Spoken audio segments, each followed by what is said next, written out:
విద్యా వ్యవస్థ అనేది పూర్తిగా భ్రష్టపడ్డది. తెలంగాణ రాష్ట్రంలో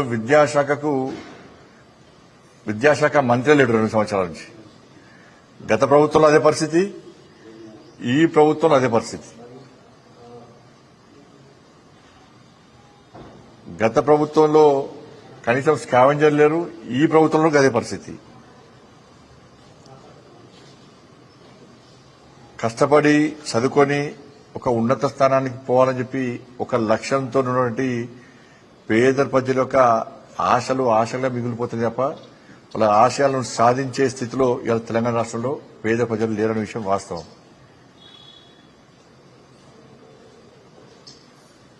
స్కూళ్లుంటే, పాఠశాలలుంటే టీచర్లు లేరు, టీచర్లుంటే పాఠశాల భవనం లేరు, పాఠశాలలు టీచర్లు ఇద్దరుంటే కనీస వసతులు లేవు, చాక్ పీసులు డస్టర్లు కొనుక్కునే పైసలు కూడా లాస్ట్ బడ్జెట్ కూడా లేని పరిస్థితి.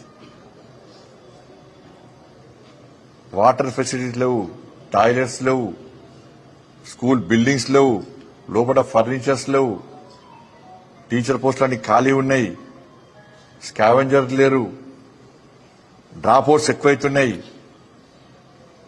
విద్యా విషయంలో విద్యార్థులను ప్రోత్సహించేటువంటి పరిస్థితి లేదు. ఇవన్నీ ఉన్నాయి. దాంతోపాటు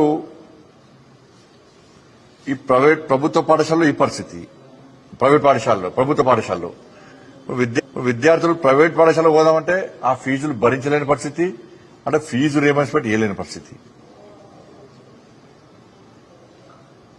ఇది విద్యార్థుల సమస్యలుంటే టీచర్లకు సంబంధించి వాళ్ళు డిఏలు పెండింగ్ ఉన్నాయని చెప్పి గతం నుంచి అడుగుతా ఉన్నారు. పీఆర్సీ అమలు చేయమంటే అది లేదు.